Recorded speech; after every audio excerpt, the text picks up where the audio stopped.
Why? And welcome to another episode of the Miles Offside podcast, where we talk a little bit of football and a whole lot of nonsense. My name is Oscar Puente, also known as Footy From Afar, and with me, as always, are my co-hosts, Quiz Wizard Chuck Bailey and super producer Ian Stimson. Gentlemen, the international break is feeling about as long as that intro was. We're nearly over. I like it when there is some joined up thinking that you don't tell anyone until like after the fact. I enjoy that. More fun. It's more fun to hear people react in real time.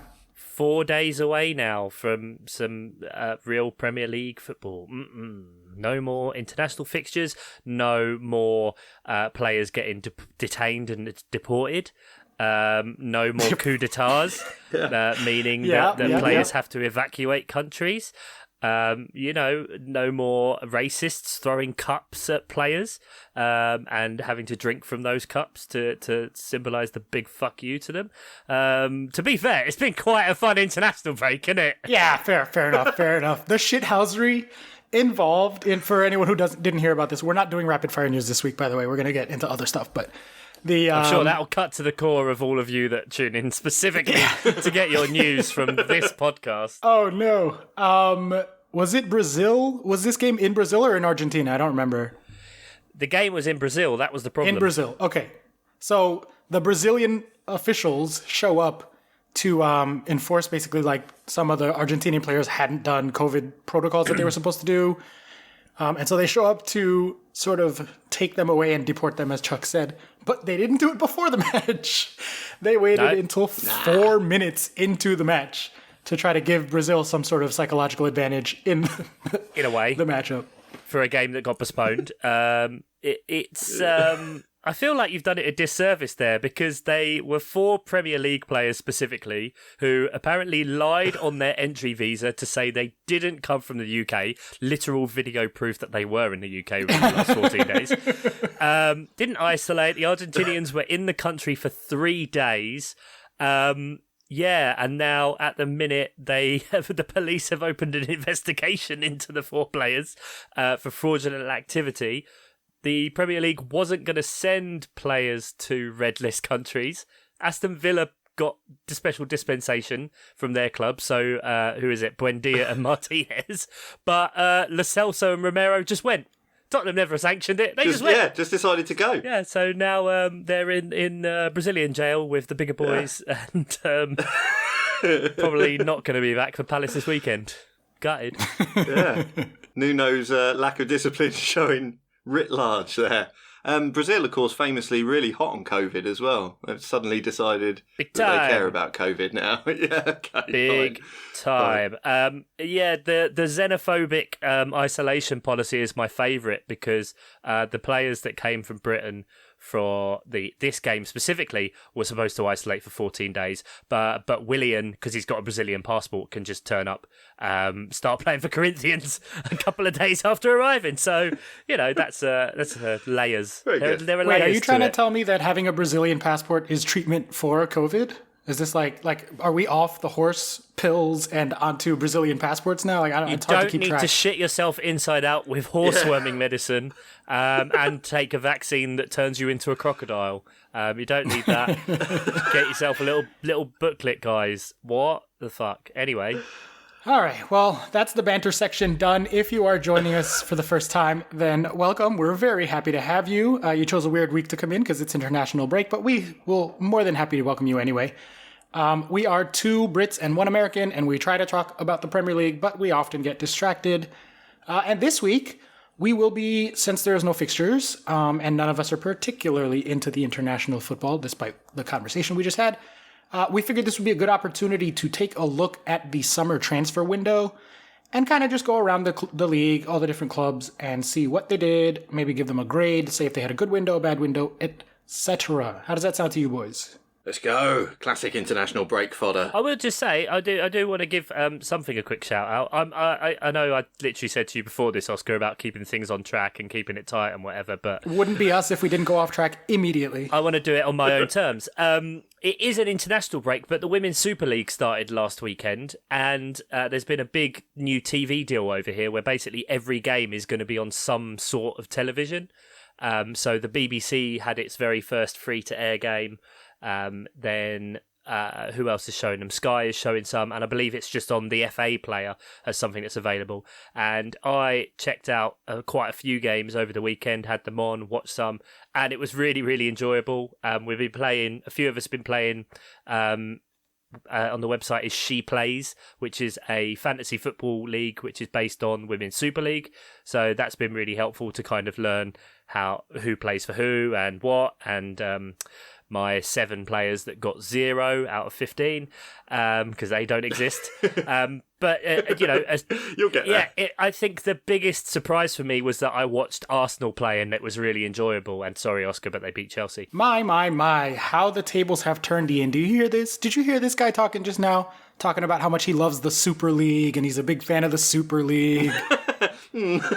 I think you're hearing what you want to hear there, Oscar. I don't know. I'm with you, Chuck. I think the Super League is a great idea. I think that they should just get to it. But yeah, no, that's great. Progress is fucking great, man. Women's game on TV. Check it out. It's really, really, really good. They're all amazingly talented. So thank you, Chuck. The coverage has been brilliant as well. Yeah, genuinely good. Really good. Well, thank you for bringing that to our attention because I wouldn't have known that it got, a new TV contract in England. But our listeners will definitely enjoy that information. So, yeah.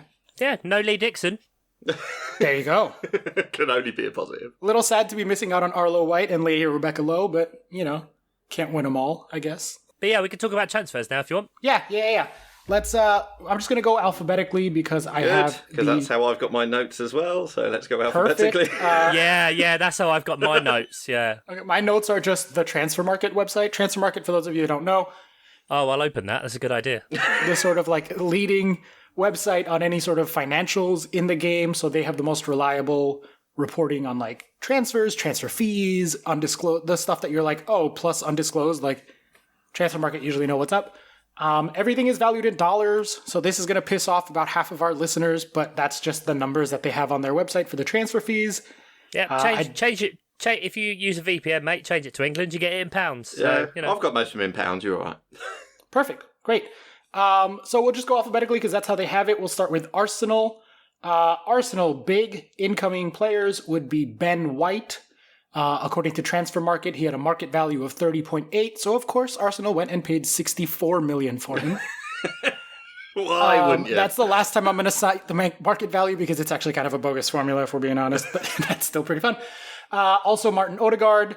Officially transferred in from Real Madrid for $39 million. Aaron Ramsdale from Sheffield United for $30 million. Takahiro Tomiyasu, a center back from Bologna for $21 million. And Albert Sambi Lokonga, a central midfielder from Anderlecht for $20 million. The rest were all smaller fees. And then on the way out, the only big one was Joe Willock. They got $30 million for Joe Willock. Sorry, how did you say that the first time? Willock. Yep. That's how it's always being said. It's an interesting one for Arsenal, isn't it? We've laughed about it a lot. Famously, of course, the biggest spenders in this transfer window. And that's what they care about. Net spend. Remember that? Net spend. Oh, the net spend is a bad number for them. They just to throw the numbers out, they spent $182 million US with an incoming of $34 million for a net spend of negative $148 million this transfer window. Negative 148. £121 million. That is the highest net spend in the Premier League this transfer window. Oh, dear. Yeah. But it's all right because they've got players that will improve the starting 11. Yeah? Improve? Question mark? Get into? Maybe? Into. That's a great question. Ben White played. Yeah. Ben White played. And got rinsed. Yeah. Yeah. That didn't go so well, but he played. Yeah. That's a thing. Anytime you can get the best center back from Brighton and pay almost double their value, you got to take that chance, man. You just got to take that chance. Can I just say, I know I shit talk Brighton a lot, and I will continue to do so, and I'll always be that. Ben White isn't Brighton's best centre back. Okay. So, Lewis Dunk and Adam Webster are probably better, but I don't think they really wanted to sell 60, him. 70 million, 80 million, what are we talking, yeah? Evidently, Lewis Dunk is now an 80, 90 million pound centre-back just on the laws of God knows what. It's very much a for the future window. There seems to be maybe pretending like there's a project whilst the rest of the house is burning down. Yeah. Should we fix now? Yeah, are these the green shoots that come through after a forest fire? Has just all of the dead wood and kindling has just gone, and we've burnt everything away for these green shoots? Because, all the players they brought in are 23, 22, 22, 21, 23, 19. Yeah. So okay. Mm-hmm. Yeah, the average age of incoming was 21.6. The average age of departure. My brain is broken, gentlemen. Was 25.3. So they're signing 22-year-olds, selling 25-year-olds. That's a pretty good age profile to be looking at. Yeah. So I do think one for the future is a good idea there, at least as far as what they're trying. And Aaron Ramsdale for reasons, but never mind. We can move on if you want. Yeah. So let's give this a grade. I will grade it out of 100 because that makes sense to me. Right. And I would give this a solid C- on the American grading scale. Right. C- out of 100. C- out of 100, you penis. I'm going to struggle. I've got pounds, I've got grades, I've got out of 100, so I'm going to struggle. It's like in that episode of The Office with Michael Scott just giving out gold stars and thumbs up. I don't know the parameters. I don't know what's going on. Are we saying, because I don't know how grades really work in America, but are we saying a C- is the minimum acceptable pass? Correct. A D would be failing, so 2 points less on their average and they would be failing. They're barely passed. I'm going to go with you on a 65 out of 100. Perfect. No, I'll say a C-. I'll say that's a C- because I think as much as we can laugh at Arsenal and we can laugh at spend and all those kind of things, I'd be remiss if I didn't say that, and it's really aggravating that transfer fees aren't the only part of a fucking football deal. True. Players contracts are dependent, how much salary they're getting, how much is going to the agents, all these kind of things. There's a lot of elements to it. So, they would have paid a large transfer fee, but Ben White, for example, will be on a lot less money than a certain player at Manchester United, shall we say. So, it doesn't exactly work out like that. Yeah. And I think when you look at the list of outs, and this is kind of the last thing on Arsenal for me at least, but, we should try to be nice, I guess, to a certain extent, or be fair. Yeah. Looking at the list, they were able to drop a lot of big salaries, very obviously. Willian deciding to fuck off and leave because he didn't want to be there anymore. That's going to be a lot of money. That's 20 million saved in salary, so that's a third of Ben White. Who else? David Luiz is just a free agent now. It says he is without club. So that was a lot of wages that are gone now. Bellerin was 26 and I think just signed a pretty big contract a couple of years ago, something like that. So he would have been making money. So they dumped a lot of wages on old, not so good players. A 26-year-old right back being old. Well, compared. And also Bellerin. Fine. I think that's very much the theme of this transfer window. That comes up a lot, I think. Teams getting rid of big wages that they can offload. So transfer fees have been fairly depressed, but they've managed to get, because they've been happy to accept lower amounts to get people off the wage book. It's almost like there's a cash crunch. Mm-hmm. Something like that. One team that did not have a cash crunch because they made a whole fucking lot of money is the next one on our list, Aston Villa. Not a lot going on in terms of below the big one, but they sold Jack Grealish for $130 million US. I'm sure Ian will tell us the pounds. 100 million is what's been reported, yeah. Yeah. And then they went and immediately spent that on Emi Buendia, 42 million from Norwich, Leon Bailey, 35 million from Bayer Leverkusen, and Danny Ings, 32 million from Southampton. So that is exactly with a bit left over, actually, I guess. They do have a positive net spend. Yeah, they made 20 million on the transfer window, pounds. Yeah, exactly. Yeah. But those are the three big ins and the one big out. Well, you say, they spent that money. They bought the players before Grealish had gone in a way that says that they weren't going to sell Grealish. Who knows what has happened, but obviously, and his name evades me now, the Aston Villa chairman, CEO, whatever you want to call it, owner. Actually, no, definitely not owner, but he came out and basically said that they went a Moneyball approach, that they needed to replace Grealish's productivity, they needed to replace his goal scoring, and they needed to replace his creativity across the pitch. And so that was why they went in for Buendia, Bailey and Ings there, just as a kind of an interesting way of kind of trying to replicate what were, when he was fit last year, elite top player in the world numbers. Yeah, for sure. And this does You said that they had 3 needs and there's 3 players that they signed and they, roughly speaking, fill each one of those needs one at a time. Like Danny Ings is going to get your goal scoring and your shots. Buendia is going to be all your creativity and all that. Like it screams to me like someone sat down and looked at, these are Grealish's stats. We need to get 100 shots out of this season. We need to get 40 through key passes out of this season, or whatever his stats were. I don't know if 100 is even remotely feasible. Probably not. I don't know. But it literally looks like a spreadsheet that they're like, okay, we need to plug in this player to do this thing that he did, so forth and so on. So it does scream Moneyball. I would trust that their mathematicians are doing math stuff to, try to get those players. Like Leon Bailey's not a player that was on many people's or many clubs' radars. But coming in from Leverkusen, usually people coming out of Germany do really well. But the question is, do we think it's going to be enough? Are they going to be able to actually do what they want to do and replicate Grealish's productivity with the 3 big signings that they made?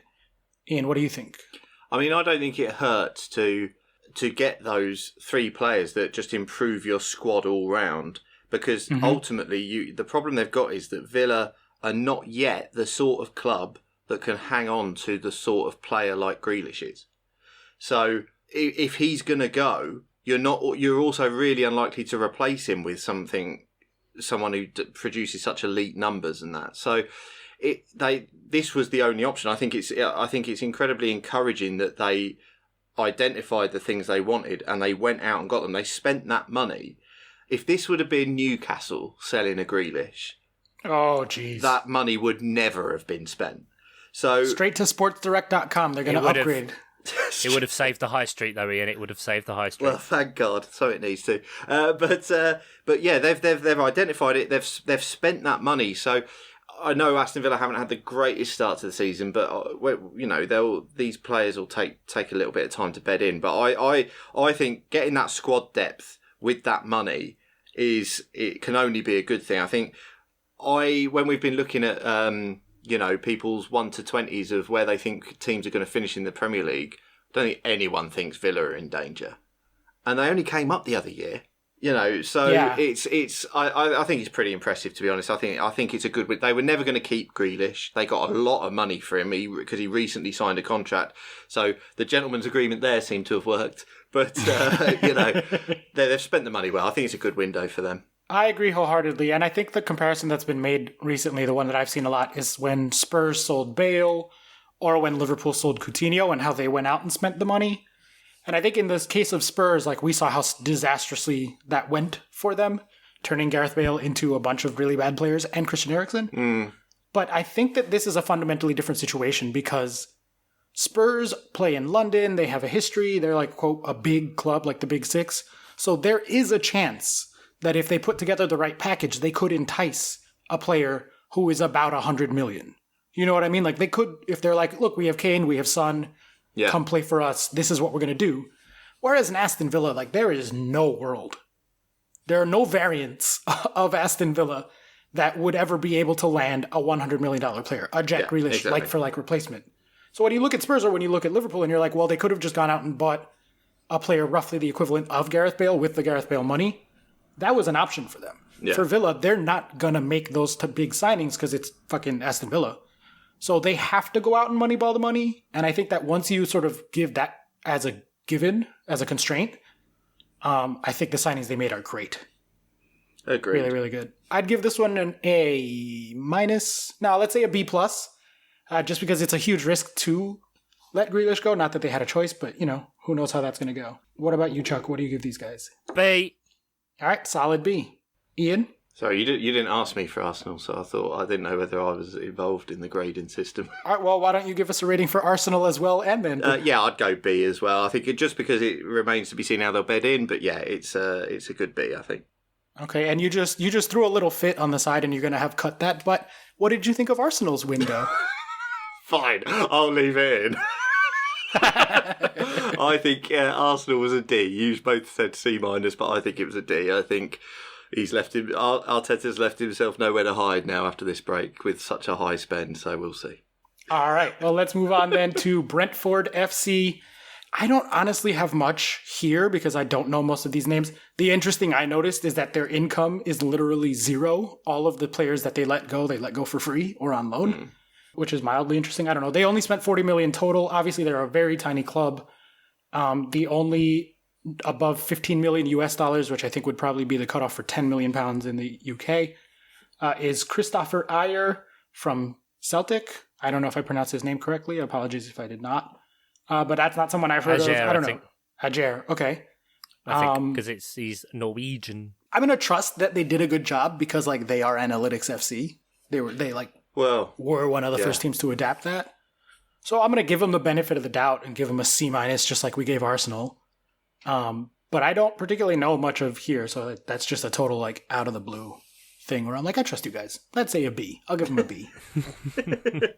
I think that's fair. They bought a decent centre back there, and defence is where I thought Brentford needed to do something. So a centre back can't be a bad idea, and exactly that. Yeah. They're functional transfers. They've got a couple of other centre mids, I think, as well. Pretty functional transfers. Exactly what I think they probably needed. So it's just whether their analysis works again, isn't it? And let's trust them. So I agree. Yeah, you need to make the step gradually without disrupting that squad harmony and the way they have and the way they've played. So trim a bit of the fat of players that probably wouldn't be able to do anything at that level, that were probably reaching to get you out of the Championship as squads, and now bring in those players. Maybe Ajer is someone who can be a bit more consistent and probably off the back of, if, for example, Brentford went down, either getting good resale, maybe stay for a season to get back up, or do something well for them. But otherwise, I think it's for a club at that level, they kind of did what they needed to do. Didn't try to change too many parts, and I trust their analytics kind of thing. So I'd say because of their level and where they are, I'd say probably C+. Perfect. Sounds good to me. Let's move on then to Chuck's favorite club in the world, and that is Brighton and Hove Albion. I'm kidding. He's literally wearing a Palace shirt and shooting daggers at me over the camera. That is Brighton and Hove Albion. Brighton spent a total of 60 million US dollars, came in with a total of 68, so basically washing out a slightly positive, I think probably about 4 million pounds positive. I've got 5 million, but yeah. Yeah, there you go, 5. Of the players that came in, the two big ones in terms of the transfer fees were Enoch Mwepu from Salzburg and Mark Cucurella from Getafe. And then the big one going out, obviously, was Ben White. For, again, his market value is 30.8 and Arsenal paid 64.35, so more than double. And then everyone else that they sold was for less than £1 million. So no one of note particularly. That jumps out to me, at least. So, Chuck, as the sort of Brighton expert, because you hate them, so you know more about them than I do. I really do.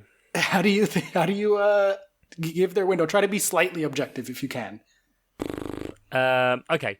So, Mwepu came. He was playing with Patson Daka, so both club and country, matching up with him, another Zambian there.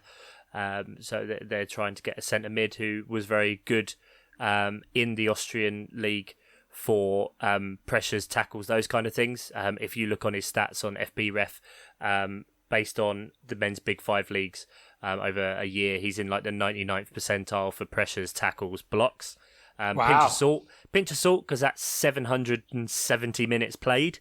Okay. Huge pinch of salt. Yeah.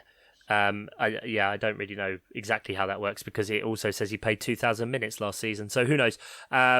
But chipped in with 5 goals, so not very much. Cucurella as well. I've heard very mixed reviews, perhaps that they overspent on him. Sima has come in from Slavia Prague. There was a few stuff with Palace a little while ago about getting him. They instantly loaned him out to Stoke, so kind of says all about that. Kjell Sherpin is about 6'9" and a goalkeeper, I think. So that's a thing. And Kaoru Mitoma, that is the first time I've seen his name. So, all right. Objective enough? Yeah, pretty objective, I think. I didn't say they were shit once. Do you want me to? Because I can't believe they haven't brought in a striker. It's not butter. I can't believe it's not butter, but I can't believe they haven't brought in a striker. Yeah, it's funny, isn't it? I mean, that is insane. So you sell Ben White for over, like you say, over market value. £50 million was an absolute touch for Brighton, getting that for Ben White. So, ex-Peterborough Ben White. So, why not funnel some of that money into sorting out your front line? Speaking of Peterborough, because I don't want to talk about Brighton anymore. Okay. Let's just give them grades, Chuck, for the posterity and consistency. F. We can. Okay. Ian, you made a bit of a tit of yourself on Posh Island this week, didn't you? On the socials. Yeah. And kind of dragged a lot of us down with you, didn't you? Yeah.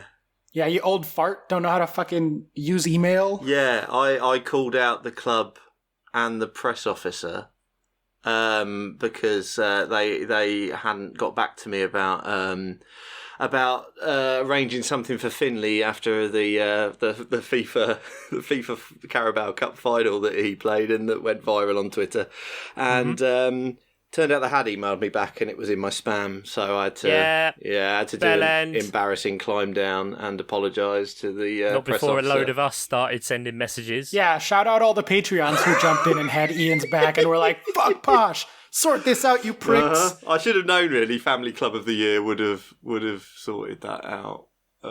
Yeah, it wasn't a good time for me. No. So let's end there, guys. If you're expecting an email, check your emails.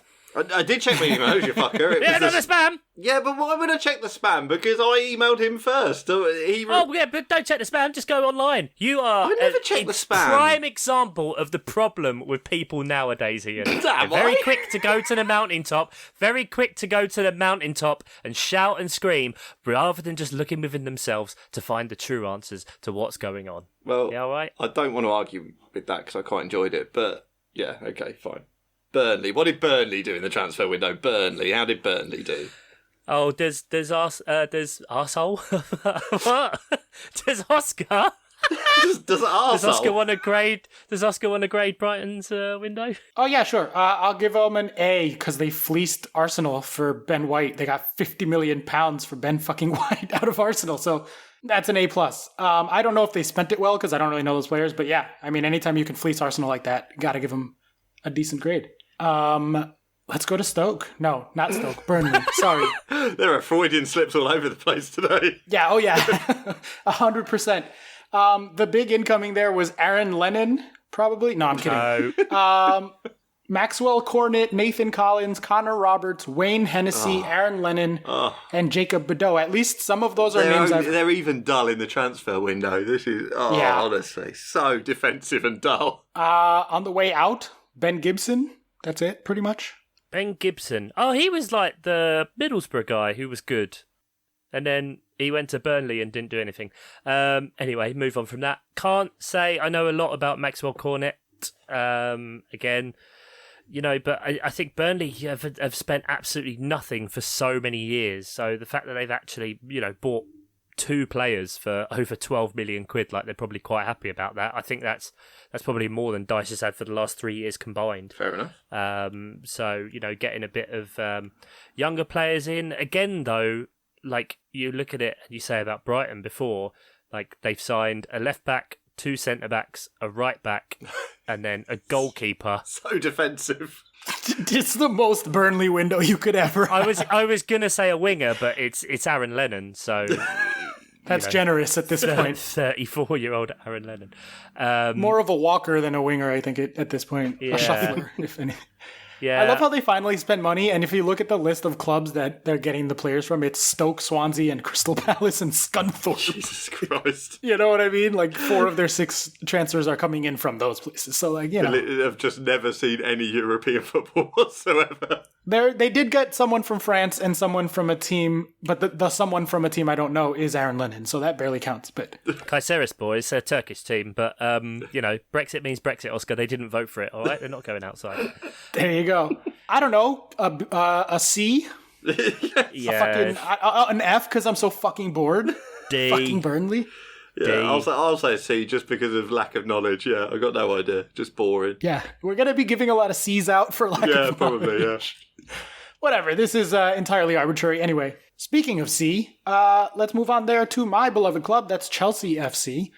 The big transfers in were Romelu Lukaku for $127 million. and Saul Niguez, who is on loan, but there was a loan fee involved at 5.5 million. And a whole fucking lot of sales. Tammy for 44 million, Kurt Zuma for 40 million, Fikayo Tomori for 30 million, Zappacosta for 10. That's a shame, isn't it? I like Tomori. I know. Yeah, I like that one too. That's one of those where it's like, we'll sell them and then maybe 5 years from now we'll buy them back for a lot more money, like we did with Matic and now Lukaku. We talked about this a lot. I think Chelsea basically just looked at their needs and then went out and got them. The last time we checked in, I was like, the only thing I kind of hope is if we can get some sort of central midfielder as cover for Kante. We went out and signed Saul. So I think it's an A++++. I genuinely think we probably had the best transfer window. Of course you would fucking say that. I think the interesting thing is now that the loan army can't be a thing anymore, what you're doing is actually selling all of these players, but putting in buyback clause and first refusals into every single contract. Yeah. That is correct. We both know that you're signing Tammy Abraham in about 3 years for 70, 80 million. Yeah. What's Lukaku? He's 28. So once Lukaku hits 31, we'll just buy Tammy back, and then that's, It's a plan. It is a plan. We have a positive net spend. Like, we made money off this summer. Shout out Marina Granovskaya. She is a fucking beast. So good. What extensive scouting must have been done to sign back a player that you loaned out 4 times and then sold? Chuck's been challenged, but I do agree this is an amazing window. Do you not think there's an element of that though? That like I know she does a great job. Don't get me wrong, like she has done a great job. It might be easy when you've got God knows how much money at your disposal, and she does do a good job. But I think far too much credence is put to we just signed back a player we used to have. You know what I mean? Yeah, I think what I would say is the thing that I sort of admire most about her, and then we can move on. We don't really need to talk this much about Chelsea, is the way that she gets the deals done. Like, not even necessarily who we're targeting, but like the transfer fees that we're paying. Like last year, we got Timo Werner and Kai Havertz for basically like all of Arsenal's spend this year. Yeah, exactly. They spent more on Pepe than we did on like Chilwell and Timo combined or whatever. Like, consistently just Arsenal does a bad job spending. So it's the anti-Arsenal. She always gets us a good deal. We have a positive net spend despite spending 130 million on Lukaku. That's what makes it the best window for me. Like in the Premier League, I think Chelsea have absolutely smashed it. Getting so many people off the wage bill and being able to financially cover buying one of the best strikers in the world is just, it's just top notch for me. Yeah, a master stroke, emphasis on stroke. Chuck, do you want to also give them an A+, and then we can move on to your team? A-. Oh, the cheek.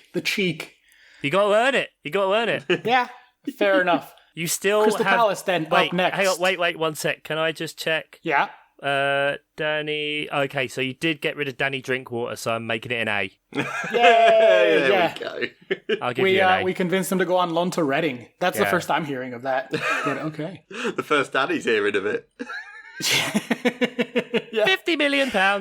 All right, let's talk about Palace. Chuck, we kind of already covered this a lot, but do you want to add anything to the stellar window you've had?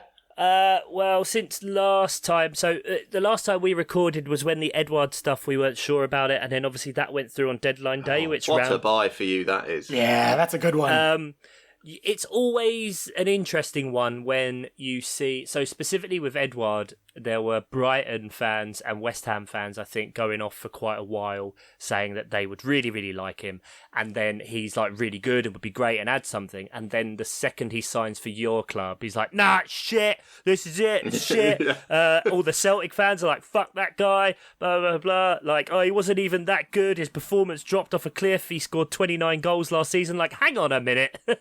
The guy's this highly rated and a 23-year-old striker. So, I think that's good. He signed on a 4-year deal. I think it's funny, and we have commented on it before, that it is, all doom and gloom at Palace. They've got too much of an aging squad. They need to get rid of them. It's not going to end well, blah, blah, blah, blah, blah. They need to reinvest with youth. So we reinvest with youth. And no, it's not going to go well. And Vieira's doomed. And here's this, fuck you. We type Mark Guehi and Joachim Andersen. Is that how you pronounce it, Guehi? Because I need to know, because one of you tweeted about how attractive he is, and Good Lord, could I not agree more? I found that Giroud's gone from Chelsea for £1 million. So this guy, he's right in there. That's what a beautiful man. Yeah, beautiful, beautiful, beautiful man. So he's captaining the England under-21s tonight. Joachim Andersen, I think, has captained the Denmark team at some point and came in and captained Fulham last year, so great leader there. Edouard gives us something up front, more competition for Benteke. Michael Olise, who should be back with us international break, maybe on the bench for Tottenham, was one of the most creative players for Tottenham for Reading, last season in the Championship. Will Hughes, I think, is a really good signing. Another one where a lot of Watford fans... Clever on that, I think. Yeah, I think for $6 million, he didn't want to sign another contract. He's got masses of experience, considering he's only 26 in that centre midfield. So a lot of Watford fans didn't want to see him go, which again is a good sign. And Conor Gallagher just looks fantastic and like he's taken to it really, really quickly. So, Palace fans are already trying to work out the permutations of, if Chelsea make Saul a permanent deal and they keep Kante, and what are they going to do? And so it's kind of, do they keep Billy Gilmore or do they keep Conor Gallagher? And whether we just throw the answer to that is out. Billy Gilmore, by the way. Who Chelsea? I think Chelsea would prefer Billy Gilmore over Conor Gallagher. Yeah, that's okay. So put in a word to Marina. Cheers. So and it's nice to spend the money. I don't think we spent a horrific amount. 66 million. Obviously, we didn't gain any fees for anyone, but I've said before, we cleared 43% of our wage bill that played 34% of the games last year. So and the average age of the departures was 29.3. I don't know, for some reason Conor Gallagher is also in departures as the end of loan, so I don't know if his age skews this. The age of arrival was his 23. So you have the biggest gap in that. You bought young and you sold old, obviously. Well, not sold. You just kind of let all your old people go. We just kind of let them wander off into the night. So. Yeah, we should try that with Ian. First, we'll teach him how to read email, and then we'll let him wander off into the wide world. Needs to keep the door closed. Yeah, I think it's a solid A for me. You're collecting young talent, and some of it is going to pay out, and some of it is going to be a bust. But if you get enough of those pieces in there, you got a stew going, baby. Yeah, we're making that sauce. I'm inclined for an A/A- just because I don't know whether it's my own club and being a bit greedy, but it would have been nice to get maybe another fullback, left back in as cover, and perhaps a winger as well. But it's absolutely fantastic business, absolutely amazing. So very much looking forward to seeing what happens in the future. Everton. Oh, Ian, what was your grade? Sorry. Ian, what's your grade for just forgetting Ian every time. It's because his feed is frozen, so I just forget that it's just a plain frozen face. That's why I couldn't check my email, because my internet's so shit. I would go B+. I think great holding on to Zaha, and there was no chat this window about him going. Actually, hadn't mentioned that. Sorry. Really good. All your players under 25 million coming in. Some good bargains, I think. Yeah, I think it's good times. B+, I say. All right, very nice, very nice. Well, then let's move on to Everton now. A whole lot of nothing. Yeah, very dull. They've spent $2 million, which I think is £0 if I did the conversion correctly. 1.8. 4 free transfers: Andy Lonergan, Andros Townsend, Asamir Begovic, and Solomon Rondon. And then the $2 million was for Damari Gray. Which is a great buy, to be fair. That is, that's not bad. Yeah, but sign a 37-year-old goalkeeper from West Brom. Surely they just must have been what? It must the be average age of arrivals is 31.4, and the average age of departures is 26.4. So that's what you want, right? You want to be signing 31-year-olds and selling people just before their prime, right? Adding some experience. Look, Rondon was always going to come in. He follows Rafa everywhere. Don't really know what he's got to teach. They're like the Redknapp and Crancho, aren't they? Yeah. They really are. Followed him to China and then went, "You fucking left me here in a pandemic." Bastard. But Damari Gray, I'm definitely annoyed about. That I would have loved. He was. That is a good one. It came up early on that he would be available for a low fee. Maybe his wages are quite high. Who knows? Relatively, but he's taken to it quite well. I think for Everton after he went from Leicester to Bayer Leverkusen. and is looking really, really good straight away. Yeah. I mean, I don't know. I think they got like one piece really, who's going to play consistently, and then they sold a bunch of people who weren't going to. Most of them for not that much money. They spent $2 million. They gained $8 million, so washes out, but both, not because like they did a good job. It's just basically all zeros. Moise Kean going on loan to Juve is kind of the big one on the way out, but I don't know. It's kind of a wash for me. This is another one that like not out of ignorance, but I think it's just like a C plus. Nothing really changed. I don't think they really improved the squad. No, I think they're worse much. than I'd they say were. that's just pointless. Can we say ungraded? I'm going to say ungraded. Ungraded. Incomplete. Incomplete. Yeah. What about you, Ian? Where do you have these guys? Yeah, I agree with you, Oscar. Just a C. It's just a bit of a nothing. C? I do like Gray. C.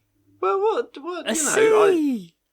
This does make Arsenal's C- look very, very You know generous. what Is that what we gave Arsenal? I'm going to go back and change my Arsenal grade to an F, just because there's so much fucking worse. Ian gave Arsenal a D. I did, yeah. I think Arsenal's transfer window has the potential to be actively bad, and I just think this one. Like, I like Gray, and I don't. You know, they didn't let anyone massive go. It's just a bit of a nothing one. So Yeah, it's fine. Well, we don't know what's going on with James Rodriguez, claiming that he literally doesn't know who they were playing at the weekend, and also another player which obviously has things going on that has been suspended from the club. So let's say there are outs in other ways. True. And they lost a player called Banging Me, so I'm very upset about that. Oh, that's a shame. That's a shame. Leeds! Dirty Let's go to Leeds. Leeds spent $65 million, made zero, so obviously negative net spend there.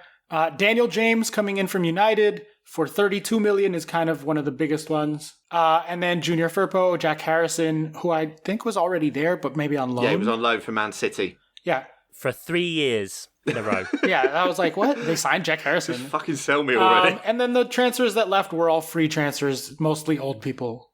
Their average age of departure was 27. Yeah. The average age of incoming was 23. Not much there. I don't know. What do you guys think of the Daniel James one? That's kind of the big one. I don't like it. I think Do you not like it? I don't like it. I think that it feels like they got, because they went in for him before, didn't they? And it didn't work out. And it feels like they've got wedded to a player. Like, I feel like this happens sometimes with clubs, that they'll go in for a player, the deal doesn't quite get done, and then a year later, even though they've not got the problem anymore, they still go for the player. Like, they've got Rafinha now, they've got Harrison, and they've made that permanent now.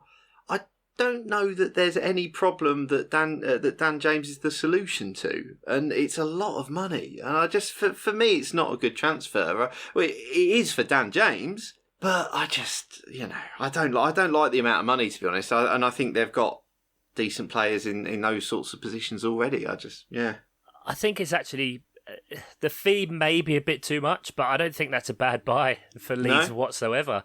Okay. I think you're getting a player who's had experience at Man United. Let's face it now, he was never going to get a look in. Yeah, it's good for him, yeah. And he's only developed from the player they wanted to buy previously. He's 23 years old. I don't know what kind of contract he's tied down to.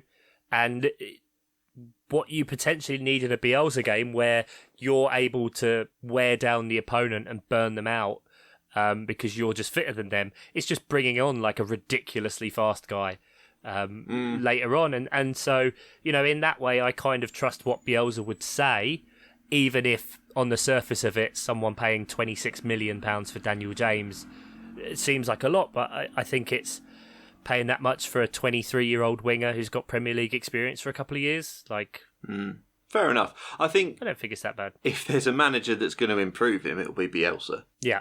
Yeah, I mean, I'm kind of with Ian here. I think that the Dan James signing isn't a good one. His market value is 20. They paid 32. And looking at his scouting report, he's not above the 75th percentile in anything other than pressures. So I'm going to give this like a C-. I don't think they're a better team. They might be a worse team. I'll give it a C+, I think. I think just because securing Harrison permanently, finally, has been good. And it was 11 million quid, which I think is decent. Harrison was really good last year. I really enjoy watching him and Rafinha play. So, I think I'll give it a C+. I think I'll go for B-. I think the players they got rid of, you're not really missing anyone there. And signing Harrison on a permanent, Firpo's got a lot of promise once he gets settled in, and I think Dan James will work well in that. So I'm going to say B-. All right, sounds good. Let's move on then to Leicester. Leicester spent $74 million US, incoming only 4.4, so a pretty positive, but 70 is not that much to these clubs. The big one coming in was Daka from Salzburg. We've talked about him a little bit already, and he seems to be quite a promising prospect at age 22. They also brought in Soumare from Lille and Yannick Vestergaard from Southampton. Those are the only ones that they spent money on. They also got Bertrand. On the way out, they lost Christian Fuchs. He fucking does. He fucks. Dennis Pratt, Matty James, and some other people. Wes Morgan, I guess, was still technically playing. Retired. He retired now. Yep. I don't know that Daka... I don't know enough to make a decision on Daka. His stats are good, certainly. But they didn't lose anyone, and they got some young people. So that's good, right? It's Leicester. Let's just give them an A and move on. Fair enough. They got you missed out Ademola Lookman as well as a loan transfer, which I think is really good from Leipzig. I think there were quite a few clubs in for him, but I think they paid like $5 million to get him on loan, which is a hefty chunk of change. That certainly scared away clubs like Palace in that situation. But yeah, I think Daka's going to be great. Vestergaard, they literally just bought him like they got a centre-back injury, so then later that day he just arrived from Southampton. So I think that's good as a weakening Southampton greatly transfer as well. Yeah, sure. But I'll give him. We don't really have a lot to say here, really. But I'll give him a B+. Yeah, I'll give him a B. I think it's a squad depth window for them. Daka's one for the future. Vestergaard for 15 million, 16 million, whatever it was, is really good. So, yeah, I reckon a B. All right, perfect. And I don't know if I gave the grade already or not, but I've been moved to a B+, if that's where we're at. But yeah, so let's move on to Liverpool. Liverpool, one big name in, and that is Ibrahima Konate from Leipzig for $44 million. They sold $30 million, so not a busy summer for them. The biggest fee that they sold was $15 million, probably about £12 million, for Harry Wilson going to Fulham. They did also let Jorginho Wijnaldum go to PSG on a free, which is kind of hilarious, and probably a mistake. Yep. And that's pretty much it. I think it is by virtue of everyone else around them having such a much better window, City, Chelsea, and United specifically, that this is an utter failure from Liverpool. Konate is a good signing, so I'm not going to give him an F or a D. But for me, I think this is like a C at best, maybe a C+. It's hard. I mean, and their fans have been going off on one at the owners for this window. I think but I think that's probably just because the other clubs have spent so much. I think where Liverpool win is the amount of key players they've tied down to more contracts. 4, 5, and 6 years in some cases. I think Konate is a good one for the future, and who's to say then that they can't then spend big next year? It's not a huge one, and they haven't really improved the squad. The Wijnaldum one is interesting because he refused the contract, and then I'd been seeing stuff that one of the reasons was because of social media abuse. And those kind of things that he didn't feel. Now, I don't think that was necessarily a motivator to move away, but it doesn't make it an incentive to stay. You know what I mean, in those situations. So I can't specifically say right now if it was specifically racist abuse or anything like that, but just he had cited, specific, after like one bad game, people DMing him or direct and all those kind of things, and it's that kind of vitriol that if that's going to happen with any club, and I'm not going to say specifically Liverpool, like if that would happen for Palace, I would feel absolutely ashamed and embarrassed that is the situation that led to someone who has been a fantastic player for them leaving on a free transfer. So I think that's a bit of a shame. Wow, I didn't even know that. That sucks. That really sucks. So fuck that. Fuck you, Liverpool fans. Don't be shitty. No, all fans are shitty for every club. That's not a Liverpool thing. But anyway, what about you, Ian? Where are you at with Liverpool? Yeah, I don't like this window at all because I think it's guaranteed them fourth because of how everyone else has done. I don't think I put them there in the Predictor League, but obviously when you enter the Predictor League early, these are the chances you take, and Liverpool have, I think, guaranteed themselves fourth with this. Getting Van Dijk back is obviously like a transfer in, but I think it's pretty poor. I know Liverpool fans have gone off on one on Twitter, and I can sort of see why, because they see teams in their position doing big moves, and I think it's pretty poor. It's a D for me, I think. They're relying on Klopp getting blood from a stone basically out of the squad for one more year. Yeah, true. Yeah, which they should have sold these players last summer, and instead they're extending a bunch of these contracts. They're going to be trying to sell 32-year-old Salah, Mane, and Firmino at the same time, who are going to be on insane wages. But what could they do if they're not getting anyone in? You've got to secure them. It's tricky. They won't really be able to sell them because all their front three main starters, their contracts expire in 2023. So they've got 2 seasons left. So right, so they'll be 32. Yeah, they've done a bad job of transitioning out of what was an admitted dynasty and fantastic team for several years. Clubs tend to hold on to those for too long, and this is just a perfect example.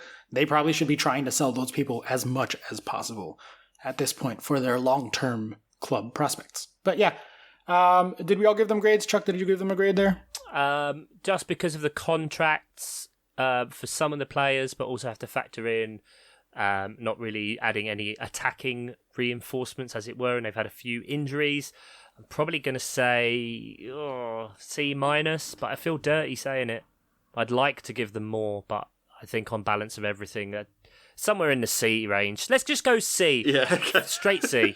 You just think the business around the window has been better than the actual transfers themselves? Yeah, I think so. All right, cool. Well, let's move on to Manchester City, who had just one massive signing. Scott Carson on a free from... Oh, that one, sorry. Yeah, exactly.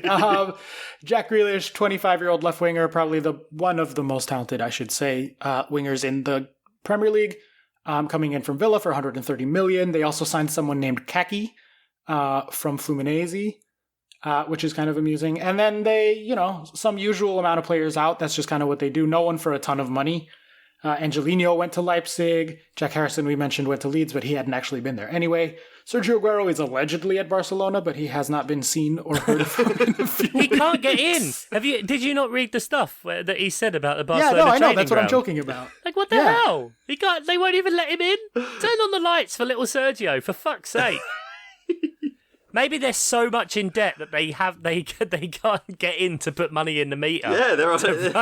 They can only train during Economy 7 times. Now that's an 80s reference. There you go, one for the teenagers. Wow. Oscar, please move on quickly. How are we grading City's window? Yeah, we're going to sit in that silence for a second. So Jack Grealish, amazing signing, player coming in. Yeah. But I think one thing that people would need to bring up about this window is the name missing from that incoming list. And that is the one, the only Harry Kane, who they were after all summer, flirting, batting eyelashes at each other, sending each other little texts with lots of kissy emojis. But he did not actually end up at Manchester City at the end of the summer. Because the king of negotiations didn't want to play. That was what it was about. Exactly. Daniel Levy, master of ceremonies, as it were, or whatever fucking the football pervert said. Didn't get a striker. We've said before, maybe a centre mid, a holding mid, someone to replace like Fernandinho, we've mentioned before. Could probably do with a left back, or right back, those kind of positions. Like, it's like Grealish is great as a marquee, but you could argue they've got a lot of players in those positions already. Yeah, certainly. Yes. Yeah. Yes, very much. It's almost like Pep only exclusively wants to field 10s in every position. Going all the way back to his Barcelona days. Yeah, definitely. It's weird, though, that because, as you say, the absence of a striker is notable. And I don't know whether it was even possible to sign Harry Kane after spending all that money on Grealish. That seemed to take all the wind out of the sails of the Kane transfer. But when the possibility of Ronaldo came up, I don't feel like they chased him super hard. I mean, Man United put on the fucking charm offensive, ex-players, Alex Ferguson, everyone phoning Ronaldo up. And it very quickly switched from Man City to Man United. And I think if Man City had been desperate, they'd have got him. But if they ever did. Yeah, I wonder if that was just something to get United out of the woodwork, just make up a Man City thing. You think, oh, right, you think it was all tactical from the Ronaldo camp?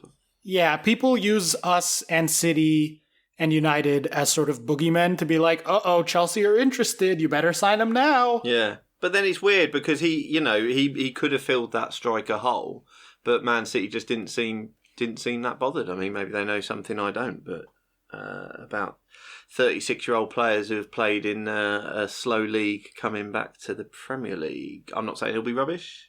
Not saying that.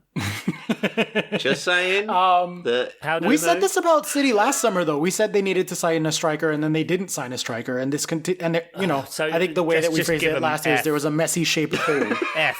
Chuck just wants an F. You're giving him an F. F. Okay. F for fuck him. Fair enough. Ian, what about you? I will say B-. I think Grealish will do incredibly well there. B-. Under Pep. Brilliant. Your grading system's hilarious. Yeah, I've probably gone all over the place, but I think it would have been great to get Grealish and Kane, but that would have been so much money. Yeah. You know what the maddest thing would have been about that is, like, if they'd have got Grealish and Kane, their front four could have been Kane, Grealish, Foden, Sterling, which literally would be the England front four as well. That's true, yeah. And, like, regardless of, like, club allegiance or anything, like, I love shit like that. I love when, like, a whole fucking unit is just the exact same that just goes. Like when the Spain team was just Barcelona and Real. You guys could genuinely win the World Cup if that was the case, because those players would know each other so much better than anyone else. So I'm glad that didn't happen. I'm with Ian. I'm going to give him a B-. I think Jack Grealish is just one of the most talented people. And if I trust any manager in the world to get the most out of somehow squeezing another attacking, tricksy, good at passing player in there, little diminutive number 10 type guy, it's Pep. I think he'll somehow pep his way out of, like, having to field Foden and Grealish and Sterling and Mahrez and, so go on and on and on, right? He'll figure it out. I trust him to figure it out. And I think that, like, yes, they need a striker, or it looks like they need a striker, but they're also just City, and they didn't get a striker last year, and then they still walked the titles. So I'm going to go B-. Let's go to the other team in Manchester. Manchester United had quite a lot of expenditures, 154 million. They spent $93 million on Jadon Sancho from Dortmund, $44 million on Rafael Varane from Real Madrid, and they brought back some old guy from Juventus who's probably going to suck. And on the way out, they had Daniel James. We talked about him. Put some respect on the man's name. Sorry, Tom Heaton. Your commitment to making sure these mid-level players get a shout out. I am considering joining the Goalkeepers Union, You guys disrespect them. Scott Carson, Tom Heaton, Wayne Hennessy, in a way, Remy Matthews, Asmir Begovic.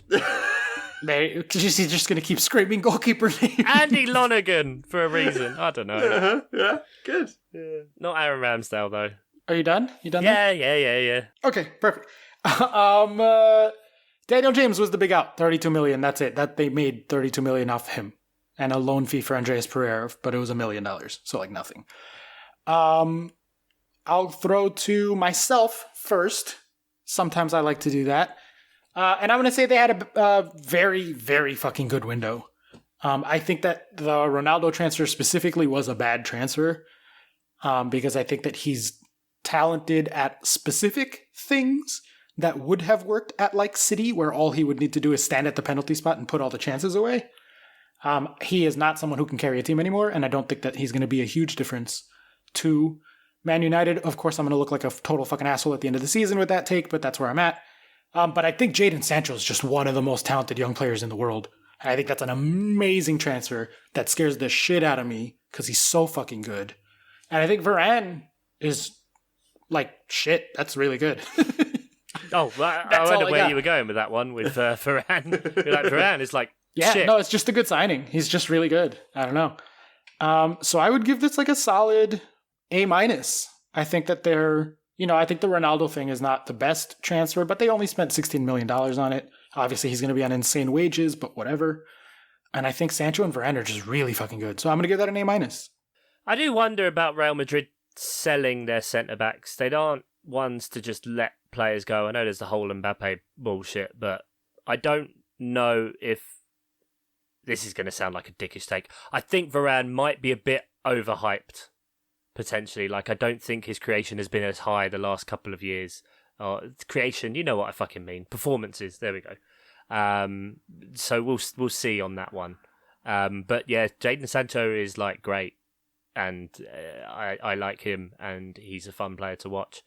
And English player doing something for his career and moving away from City, knowing that he wasn't going to get as much game time, and going and absolutely lighting it up in the Bundesliga to the point where like all the German press at the Euros were like, "Why the fuck isn't this guy starting? Yeah. He's amazing." Yeah, I also was wondering that. Yeah, but well, as soon as he transferred to Man United, he did start. So what more do you want? Yeah. As soon as he was at a beautiful British club, he started. Yeah. Well, the Germans need to know we didn't vote for him, Ian. We didn't vote for him. Ian, Give me a grade here. I think it's A- as well. I think it is weird that they spent 12 years trying to find a right-sided attacking player to replace Ronaldo. They've finally got one with Sancho, and then they get Ronaldo back anyway. But he'll probably play in a different position now anyway. So yeah, Sancho's great. A centre back was a good decision, I think, definitely. Phil Jones of the world don't seem to be getting a look in anymore. So yeah, I'd go A-. Still there, Phil Jones. Is he? F. Consistency. I'm going to be consistent with Manchester. Fuck them both. All right, cool. Speaking of F, yeah, let's go to Newcastle. Newcastle spending $32 million on Joe Willock from Arsenal, or Willock, and one of the two. And the big one, coming in on loan from Santos, is the only up-and-coming starlet, Santi Munez! They did it deliberately. They got the actor to do a video. Did they really? Yeah, they did. It's so fucking cringeworthy. It's awful. Like, they must have just done it for the YouTube. Jesus Christ. The views, the interaction, the bants. Fuck. Did you finally watch the movies, Chuck? Have you seen them yet? Dude, I watched like 5 minutes and then saw that it started with like some tunneling under, fucking escaping through the border. I forgot. The first scene is like a commentary on immigration in the US. and I put it on, and I text you like, I was just not mentally prepared for that. So I will take my time and I'll go back into it, I think. Yeah, skip ahead like 10 minutes, and then it's just like a kid playing soccer and just a soccer movie. It goes back to just being goofy and fun. Okay, cool. So, and then going out was Christian Atsu. A bunch of people going out on free, basically. Andy Carroll. One to any good clubs. Andy Carroll, let's have Andy Carroll is without respect. club, so if low-key Man City should sign Andy Carroll. And you should just have him fucking stand at the penalty spot. Bring him on at every 85 minute. Exactly. Just throw him on. What would Pep even do with Andy Carroll? That's more interesting to think about than Newcastle. I'm gonna give Newcastle fucking a C-. I don't know. Yeah, they signed one player. Joe Willock did well from last year. Good for Joe Willock, moving out to get more game time. He did well for Newcastle down the stretch. Scored like 8 goals in 10. So good for him. All right. So what's your grade here? C-. All right, Ian. I'll go D. It's just other than Joe Willock, Fool. Very uninteresting. Well, there's nothing other than Joe Willock. Well, Santi Munez. Oh yeah, of course. That's going to work out well. Actually, you know what? I'm going to change my grade to a C+ because I got Santi Munez. Norwich. A bunch of names I don't know, and Josh Sargent from Werder Bremen, who's an American. That's why I know him. And then out was Buendia. They spent $70 million. They made and 23 other players. $40 million. Yeah, like so many, but all on freeze. So I'm assuming. Steeperman's gone. Oh yeah. Oh, is he? That's a shame. Oh, that is a shame. No more angle jokes for us. Yeah. What do we say? I don't know. This is I'm giving him a C because I don't know anything here. Bad to sell Buendia. Don't sell Buendia. He's so fucking good. Don't sell Buendia. Yeah, but that's another one I think where they've like reinvested that money for the squad depth. Yeah, exactly. They weren't going to hang on to him, so they've got some decent money for him. They've reinvested for squad depth. Gilmore's a good loan. Brandon Williams was on the fringes of the Man U squad, starting 11, sorry, a year or so ago. And so I don't think he's a bad move either. I think they've reinvested quite well, to be honest. 12 new signings. 12. Yeah, they've gone for squad depth, I think, and that's what you need in the Premier League. So I don't think it's bad at all from them. I will say C+. Okay. Have you made that a plus because of the one Peterborough player? I didn't know they got Peterborough player. They got Peterborough player. Flynn Clark for question mark. The fee is question mark. Okay, that's interesting. Right. Any good player, Ian? No, I don't think so. I'm surprised at that, actually. Okay, fair enough. Not someone I've seen moving on to a Premier League club. Okay, there we go. I'm just going to say C+ the same, for reasons. There we go. Let's move on then to Southampton, another club that we don't particularly know much about. They sold Danny Ings for 32 million, so that's pretty good. And Yannick Vestergaard for 20 million. And then on the incoming list, we have Adam Armstrong from Blackburn and Romain Perraud from Stade Brest.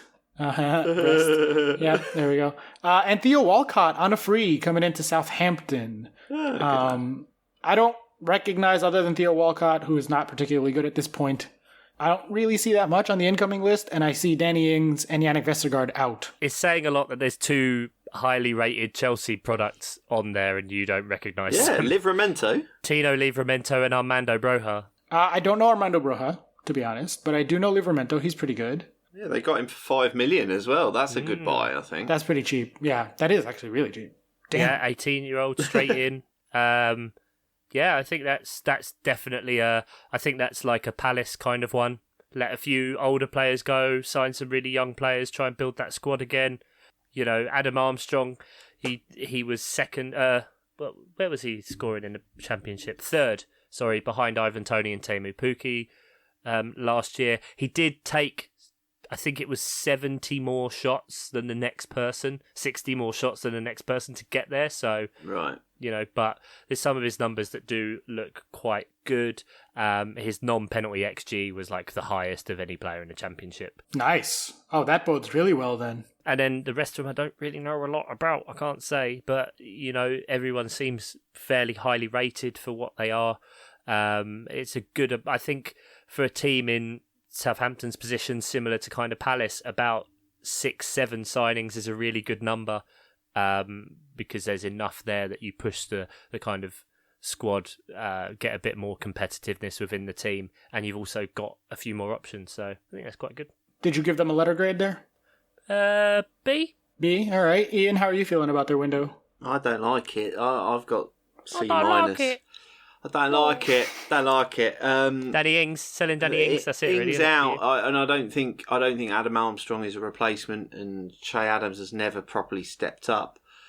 So I don't like that. I don't like Vestergaard out for the money they got for him either. So Livramento is a good buy for the future, I think. But I don't like this transfer window at all. I think this is Southampton in decline, to be honest. It's just continuing for me. So yeah, I don't like it. Yeah, I'm with Ian there. I think this is, like you said, just further and further evidence of Southampton slowly sliding their way down in terms of... fine. I'll give him a D. Let's go Tottenham. Very good. All right, let's go to... and I will also say... I'll say C-. I'll just be nice, say C-. Let's go to Tottenham. Tottenham spent 73 million, made 36. So they actually spent money, technically, this summer. They brought in Brian Hill from Sevilla for 27.5, Emerson Royal from Barcelona for 27.5, and Pape Sarr from Metz for 18.6. These are US millions of dollars. And then on the way out, Juan Foyth to Villarreal. Toby Alderweireld finally left. He was talking about that when they filmed that documentary forever ago. So. Yeah, yes. He finally left. Moussa Sissoko to Watford. Joe Hart. Yeah. Serge Aurier is currently without club.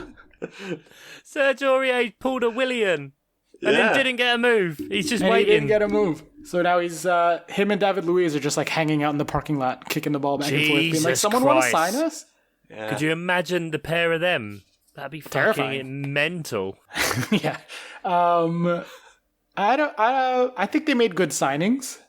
I think they kept Kane, which they're happy about. They were stupid. I think they should have sold Kane. They're very dumb for not selling him. But you've never mentioned that.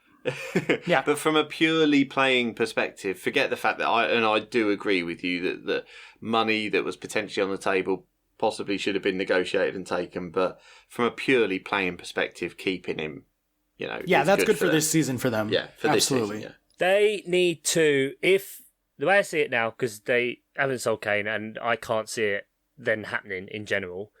So it's whether now, literally each year, they have a window similar to this where they're spending like 70, 80 million and just building again, so that hopefully that can support around Kane, that they aren't as reliant on him, so that if he doesn't have that injury, it's not boom or bust kind of thing. I know Son can step in there, but it's then a different style of play to adapt to. So I think the way I see it, potentially in my head, if they are keeping Kane, they're not selling Kane, they need to pump money into that team to kind of bolster it up. Yeah, and it does seem to be something. This is why the Kane not selling him doesn't make sense to me, because it does seem like a really good strategy overall. The average coming in was 21.8 years old. That's so fucking young. And the average out was 27.5. They basically just dumped a bunch of contracts and old 32-year-olds, players in their 30s not really doing much anymore. And they signed young guys. So I think that's a really good window. And like you said, keeping Kane for this year at least is a benefit. Even if long-term, if they already realize that they should be investing in youth and talented young players, to have $150 million extra to continue doing that would be smart to me, I guess, but who knows? But just as this window and how it affects this year, I think is a very good window, and I would give it a solid B+. Yeah, I'd say it's on the B+, A- kind of level. If you can keep, when one of the richest clubs in the world comes knocking on your door for one of the best strikers in the world and you can keep him, then that's a win right there, simply put. So the only reason I can't put it higher is because I simply don't know enough about the other players. So I'll go B+ as well. Yeah, I'll give it a B. I think it's slightly uninspiring signings, but holding on to Harry Kane from a playing perspective is great. So and they've got time with Nuno. You never know, they might put a bit more money in January, and that they might be one of the clubs probably that go in for some more players then. All right, well, let's keep going. Sorry, I'm sitting so far away.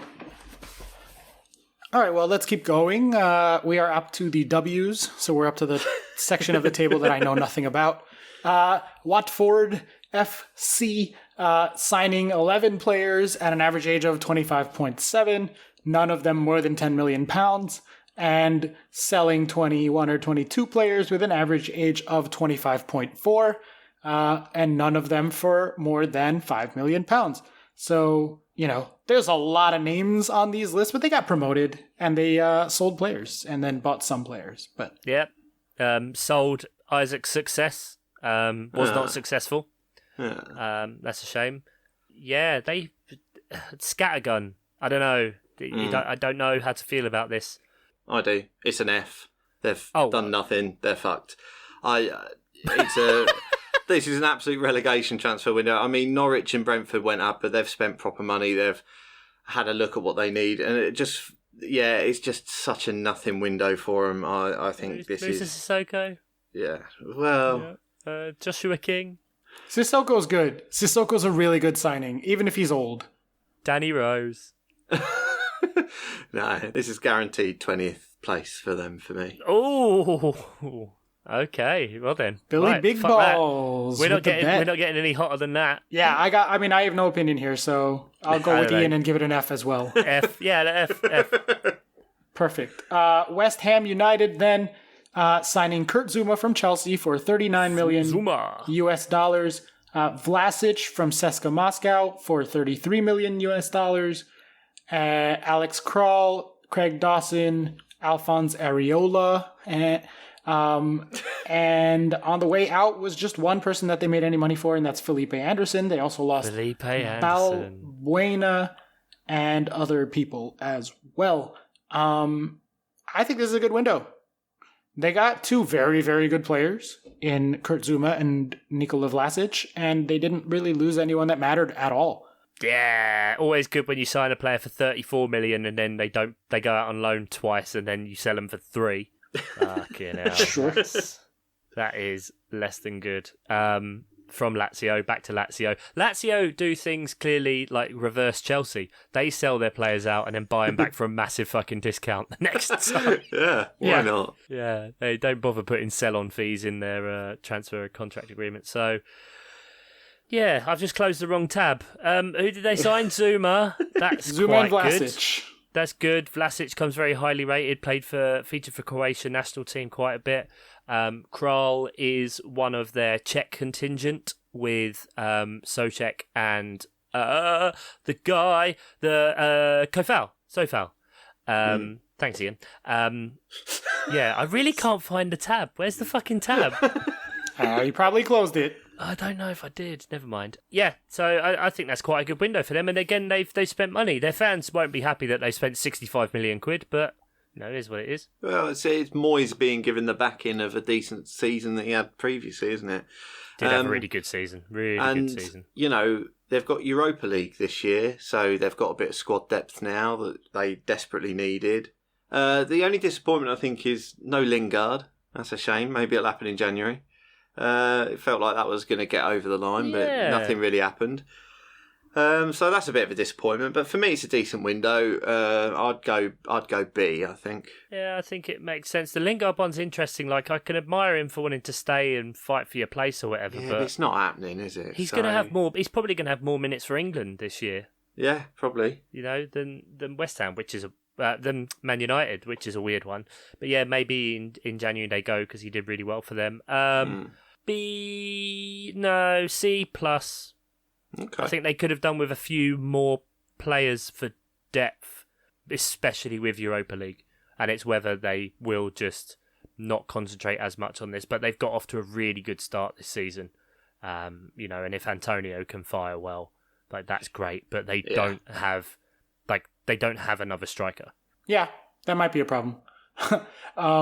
Especially with this the number of minutes people are going to be playing. Yeah. But I don't know. I would give it, let's say, an A-. I was going to give it an A. Now that they didn't sign a striker, you sold me that that's a problem. I think that it's just 2 very, very good signings that make them better. And they were already very good. So, and I don't think many other people in their region of the table made moves like that. Spurs, I guess, arguably. But yeah, they're making money moves. Kurzuma's amazing. So I give him an A. Which means that we can move on to the final team, and that is Wolverhampton Wanderers. They didn't spend more than 10 million on anybody, but they got the only player really that I think stands out is on loan, and that is Francisco Trincao from Barcelona. He is a very, very, very good, very talented young right winger. Hee-Chan Huang from Leipzig, as well as center forward, 25-year-old. His numbers are pretty good. So I think those are 2 good signings. I don't honestly know that much about the other people, mostly because they're coming from clubs where the data is not the most readily available. So, what can I say? And then on the way out, they had Rafa Mir to Sevilla for 17 million, Rui Patricio for 13 million. And that's it. The rest of them were for free. And I'm scrolling down the list, and no name particularly jumps out as anyone that was vital to their play last season. So yeah, I'll let you guys take this one first. Chuck, why don't you tell me what you think about Wolves' window? I think Wolves have, they've got new manager in with Bruno Lage. They've kind of always bought quite well, albeit, a very strict kind of Portuguese contingent. Lose Rui Patricio, get in José Sá, straight Portuguese like for like there with about 4 years in change. 5 years in change, there you go. And he's looking quite well, performing to numbers as a keeper. And Trincao is hugely rated. I wonder if with Barcelona's tragedies at the minute with their funds that that move will probably get made permanent next year. I would not be surprised at that as well. And he's already looking very creative on the other side to Adama. So if that front three with Jimenez coming back can click, that's really big. Hee-chan Hwang as well is coming quite highly rated. If you're a striker and you've come out of a Red Bull team, I probably imagine you've been cooked up in some sort of lab, and so I'm fine with just accepting that you're a great player. So just crack on. I think that's a pretty good window for them in what is kind of potentially quite a transitional time for them as well. Ian, can I request that the title of this week's episodes be Chuck, quote, Timo Werner is a great player. Because he is a striker that came out of a Red Bull team, so. Oh, no, he's a winger. Well, yeah. So what sorry, I was so excited to make that joke. Oh, I don't think I said that I didn't hear what grade you gave them. What'd you do? B. Okay, Ian? Yeah, I'd have to agree. B, I think. It's maybe they could have backed their new manager a touch more, but maybe they don't need to. As you say, the signings they've done look good for quite little money. So yeah, I'll go B as well. Yeah, I'll go there with you guys. Maybe I'll say B- just to be slightly different. But the 2 loans that they brought in are very good, very very good loans. So let's finish off with one last question as a way to wrap up the conversation here. I'll throw to you guys, Ian. I'm going to throw to you first. Why don't you tell me, and let's keep this very brief, who had the best window and who had the worst window in your opinion? I think Chelsea had the best window. As I say, they sold well, I thought, and to get people off the wage book, and then converted all that money into identifying exactly what they needed and buying it. So I think Chelsea had the best window, and I think Watford had the worst window. I think they just didn't do anything. They've just not made any moves that make me think they're going to stay in the Premier League. So yeah, Chelsea best, Watford worst. All right, what about you, Chuck? Yeah, I'm just going to be biased because otherwise it's going to be 3 Chelseas, and I'm going to say Palace. We had the best window, and fuck all the media and everyone hating on us. I think we did exceptional business. Anything more than that would have been out of pure greed.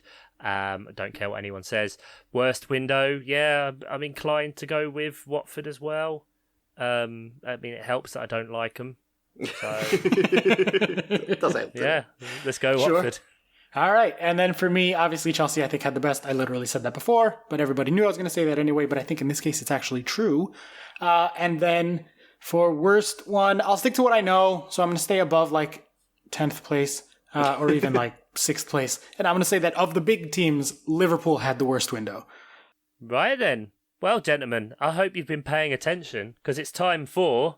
I don't know what this one is. Quiz! That's a lovely short little sting. Love that. I haven't had a name for it yet. So grab yourself a pen and paper. Funnily enough, this is all about transfers, the transfer window. There is a bit of a mix of questions in here. So overall, there's only 6, but there are some different games. So if we're ready to go, and of course, play along at home yourselves. I would like you to tell me, and this will be a point to whoever is closest, the total number of players signed by Premier League clubs this year.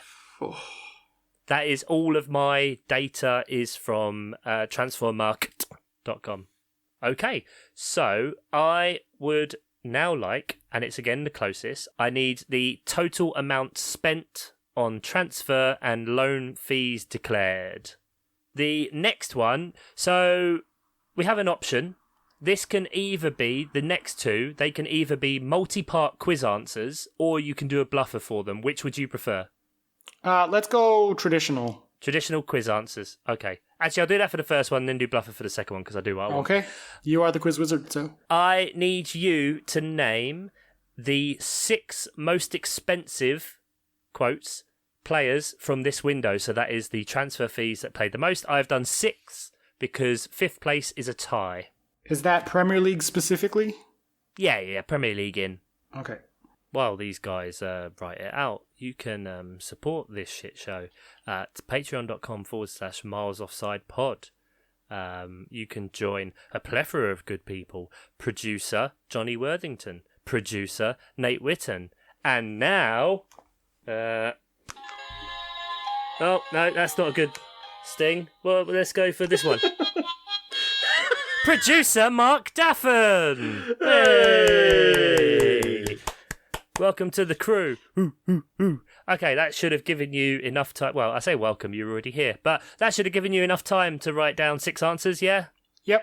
Yeah, I have 6. Okie dokie. So the next one, we have mentioned that Liverpool did very well to get some of their best players to sign new contracts since the end of last season.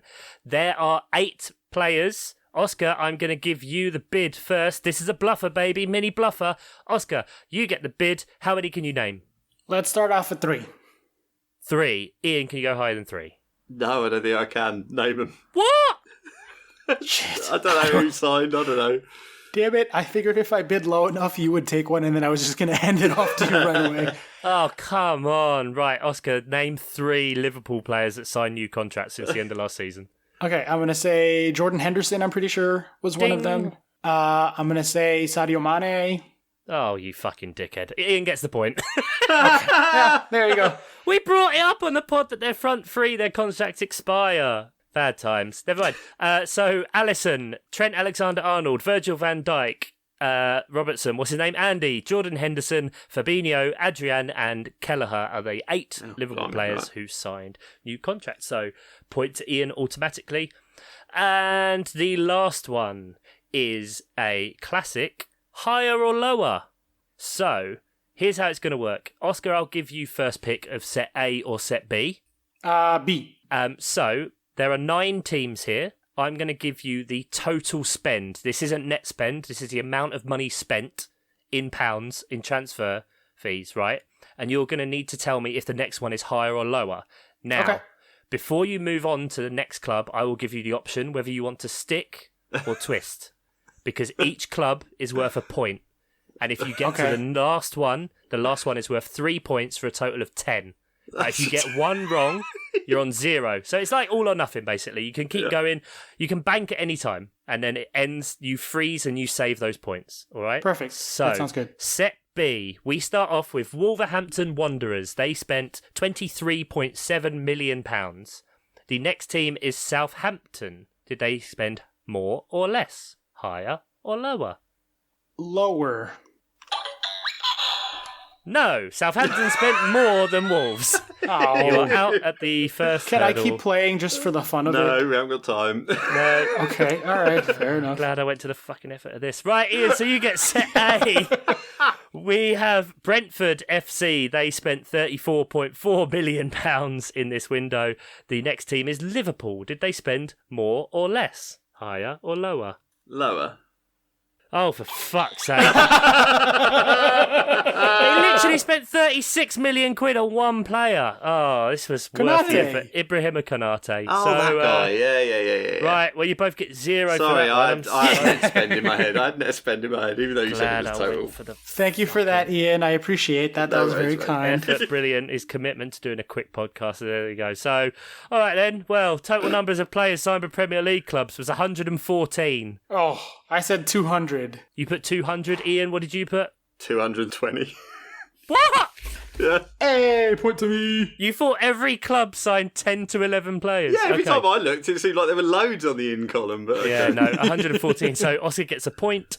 The total amount spent was, bear in mind, we're in a fucking recession, by Premier League clubs, according to transfermarkt.com, £1.1934 billion. Oh, shit.